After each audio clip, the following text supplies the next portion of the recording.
Creative mathematician student class 12। बेटा आपको मैंने रिलेशन फंक्शन के बारे में आपको बताया गया था। आज आपकी टॉपिक है मैट्रिक्स। मैट्रिक्स में बेटा आपको पहले ये जानना होगा कि इसका यूज कहाँ होता है, क्यों मैट्रिक्स आया। एक सपोज आप मान लीजिए कि आपको स्कूल में नंबर ऑफ स्टूडेंट्स ज्यादा हैं और आपको प्रिंसिपल असेंबली में कहता है कि जाओ आप जल्दी से काउंट करके बताओ टोटल कितने स्टूडेंट्स आए हैं। तो आप करेंगे क्या? आप तुरंत इक्वल नंबर ऑफ स्टूडेंट्स का कॉलम बनाना शुरू करेंगे। अब कॉलम बनाने के बाद रो इंटू कॉलम यानी टोटल कितने स्टूडेंट्स है, जितने कॉलम्स है उसका इंटू करोगे और पर से आप टोटल स्टूडेंट्स बता देते हैं आप। तो यही है मैट्रिक्स का कमाल। अब मैट्रिक्स का डेफिनेशन क्या होता है, इसकी प्रॉपर्टी क्या होती है, आइए इसको समझते हैं। मैट्रिक्स के डेफिनेशन में आपसे साफ कहा जाता है a set of mn number कैसा हुआ है, real and imaginary, arranged in the form of rectangular array of m row and n columns is called an m cross n matrix। अब आता है कि मैट्रिक्स का रिप्रेजेंटेशन कैसा होता है। आपके सामने देखिए दिया गया है a mn matrix is usually written as, देखिए आपको मैंने बना दिया a11 a12 a13 dot dot कहां तक जा रहा है, n कॉलम तक जा रहा है। इसी तरीके से second row A21, A22, A33 कहां तक, A2n तक जा रहा है। तो अब इस रो में भी हम कहां तक जाते हैं, m रो तक जाते हैं। तो AM1, AM2, AM3 dot dot कहां तक, AMn तक। तो ये हमारे पास मैट्रिक्स है कितने ऑर्डर का, m क्रॉस n ऑर्डर का।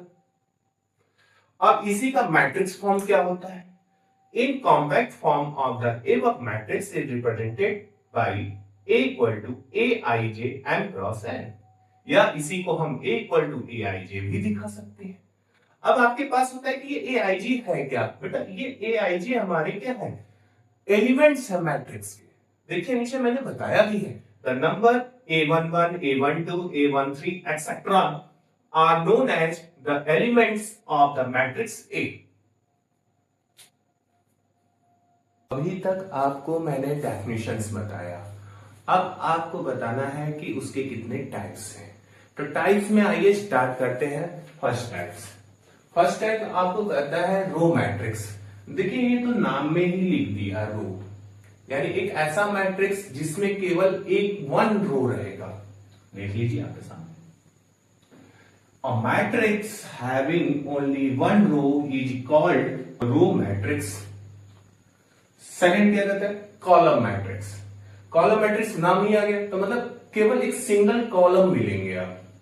अ matrix having only one column is called column matrix और कॉलम वेक्टर। भाई कॉलम मैट्रिक्स का है या कॉलम वेक्टर का है, दोनों बात एक ही है। इसी तरीके से रो मैट्रिक्स का है या रो वेक्टर का है, वो भी बात एक ही है। यहां पर भी देखिए मैंने एग्जांपल दिया। भाई यहां पे रो कितने हैं, 1 2 3 4, तो इसलिए 4 क्रॉस 1। यहां पे रो 1 है लेकिन कॉलम 4 है तो इसलिए 1 क्रॉस 4 है यहां रो। अब आता है स्क्वायर मैट्रिक्स। स्क्वायर मैट्रिक्स में आपको क्या कहता है, स्क्वायर नाम ही बोला गया है तो स्क्वायर का मतलब कंफर्म हो चुका है कि एक ऐसा मैट्रिक्स जिसमें नंबर ऑफ रो और नंबर ऑफ कॉलम क्या होंगे, सेम होने वाले। आइए, a matrix in which the number of row is equal to the number of columns say n is called a square matrix of order n. It is represented by A equal to Aij n cross n। अब इसके आगे और भी आपको है, आपका 4 types आता है। 4 टाइप्स है डायगोनल, 5th नंबर पर आएगा स्केलर। डायगोनल और स्केलर का डेफिनेशन एक जैसा लगेगा आपको लेकिन थोड़ा सा डिफरेंट जरूर होगा। आइए देखते हैं डायगोनल। डायगोनल मैट्रिक्स में कहा गया a square matrix A Aij n cross n is called a diagonal matrix if all the elements except those in the leading diagonal are 0, यानी कि Aij equal to 0 और all I और j जब distinct होंगे, यानी जब आपके I और j यानी रो और कॉलम दोनों जब अलग अलग होंगे नंबरिंग, तो उस समय वो क्या होंगे, 0 होंगे। यानी कहने का मतलब ये है कि आपका जो भी स्क्वायर मैट्रिक्स आएगा ना, तो ये डायगोनल में एलिमेंट मिलेंगे सब और सब क्या है, 0 होने वाले हैं। A diagonal matrix of order n cross n having d1, d2, d3 dot dot dn as a diagonal element is denoted by diagonal d1 d2 dot dn। यानी अगर आपको डायगोनल एलिमेंट्स पता है तो उसको इस तरीके से रिप्रेजेंट करते हैं।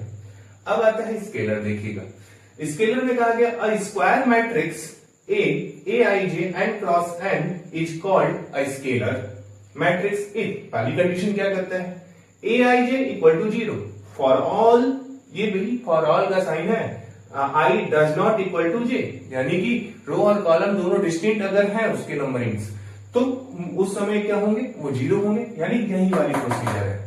अब आपसे करता है कि ए आई जे अगर सी है, फॉर ऑल आई और जे अगर इक्वल है, यानी कि आपका करने का मतलब कि 3x3 जैसे ले लिया जाए, A11 A12 sorry A22 A33, ये वाले एलिमेंट्स हमारे क्या होंगे, कांस्टेंट होंगे, तो उसे कहा जाता है स्केलर। इसी पे तो बात रखी गई कि जितने भी स्केलर हैं वो सभी के सभी क्या होते हैं, डायगोनल होते हैं। क्या होते हैं भाई, डायगोनल होते हैं।